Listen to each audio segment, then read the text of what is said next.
waxay soo taraya cabashada ka imaanaysa bulshada ku dhaqan magaalada Beledweyne kuwaasi oo ka cabanaya guddiga fatahaadaha gobolka Hiiraan kuwaasi oo la sheegay inay barakicin ay ka wadaan deegaano hoos yimaada magaalada Beledweyne sida ay sheegeen qaar ka mid ah beeraleyda magaalada Beledweyne kuwaasi oo maanta kulan ku yeeshay gudaha magaalada Beledweyne waxayna beeniyeen in guddiga fatahaadaha kulan ay la yeesheen beeraleyda magaalada Beledweyne waxayna ku eedeeyeen barakicin dadka deegaanka dadkan ayaana ka cabanaya biyo ay sheegeen in guddiga fatahaadaha ay ku soo wajaheen Farax Ali waxaan loo ka socdo tuulada Bacaadada waxaan codsi ka nahay ama ka soo horjeednaa biyahan ugu soo wajahay oo nagu furayo oo raalli ka ahayn awoodadan aan lahayn aniga awal sidii boolboolada biyaha ku dhex jirnay mana xamili karno cidii hadda maartay isku daydaho aniga maartay in biyaha xoog nagu maamusho doonaysana ilaahay aniga kaashinayno waa iska celinayna dadka biyaha nagu soo leexinayo waa dad maartay qandaraas qaasiyaala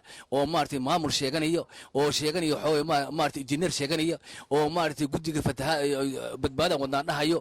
waxay sameeyeen biyihii webi Shabeelle oo soo fatahayay ayaa waxay ka soo xireen tuulooyin way ka soo xireen tuulooyin way ku soo day rabaan waxay rabaan inay tuulooyin ku soo dayaan dhowr meelo ay hadda iclaamiyeen jirto marka waxaan leenahay nimankaas ee guddiga fatahaada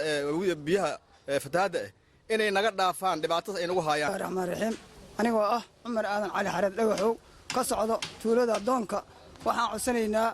codsanaynaa guddiga fatahaada in hadda la kureeyo oo ku cambaareynayna biyaha ay ka soo xireen waaqooy ay anaga nagu soo jiheeyeen oo koofar aan nagu soo jiheeyeen waxaan ka codsanaynaa in dadkaas hadda la kureeyo ayaga ammaan ballaaran ayaan ka helno hadday ammaan sii waayaan wax allaala waxay kala kulmaan ayaa anagana iskaga dhicinaynaa hadda Ilaahay yiraaho wassalaamu calaykum waraxmatullaahi wabarakaatuh war badan waxba matar السلام عليكم ورحمة الله وبركاته أنا مصرف عبد الله معلن كسعد تولد أبا الشوبة بير كله سنة كهر فتاة بير تفاي نجد جرين دلق نوجي لودن هذا مركز هذا السوق كبنينه جد فتاة أو بابور نهاية السكوت إيمانا بيه نقصو جهينا يعني أولاً السجع لنا ملهن مركز وحن قعد سنين بلشة بلد وين أو بيها إن قارن اللي جحر قارن لوجه جهينا ما ضدك اللي تبس مدح اللوجس يجوك سنة وحن قعد سنينا إن بياسنا اللي جوجي هدي اللي جوجي وايو وح الله رأي وحي نوضم بيه وانكو استعمالك وإسلام قال معها بياس أي نوسوج هين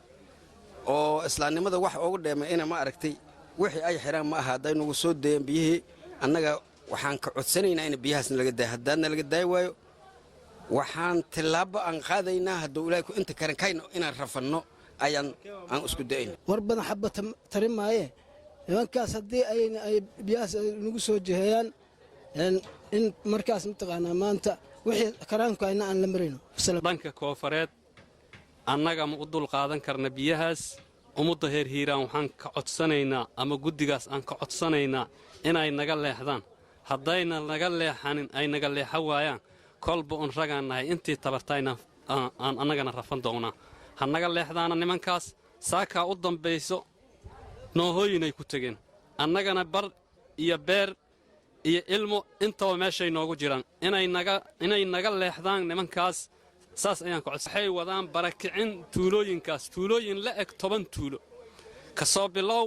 camalow ku keen quracley intaasay rabaan inay fasaad ku barakiciyaan marka hannaga leexdaana nimankaas haddayna naga leexanin wixii tabartayna aan kala kulmayn raalli baan ku nahay laakiin wax nagu soo qodo nagu soo jeedi biriyaan rabin berigan rabin annaga la dhaafo guddiga hadiis alla ku diidan oo wata mashruucaas waxaan ka codsanaynaa inay naga dhaafaan waxaas naga joogo cabashadan maanta ka soo yeertay beeraleyda magaalada Beledweyne oo degan deegaan hoos yimaada magaalada Beledweyne ayay waxay ku soo beegmaysaa xilli dhawaan odayaal iyo waxgarad warbaahinta kula hadlay xaafadda Howlwadaag ee magaalada Beledweyne ay sheegeen in guddiga fatahaadaha magaalada Beledweyne ay biyo ay ku soo fureen xaafadda Heegan ee magaalada Beledweyne Cabdinuur Cismaan Aadan Carays idaacadii TV-ga caalamka SBC magaalada Beledweyne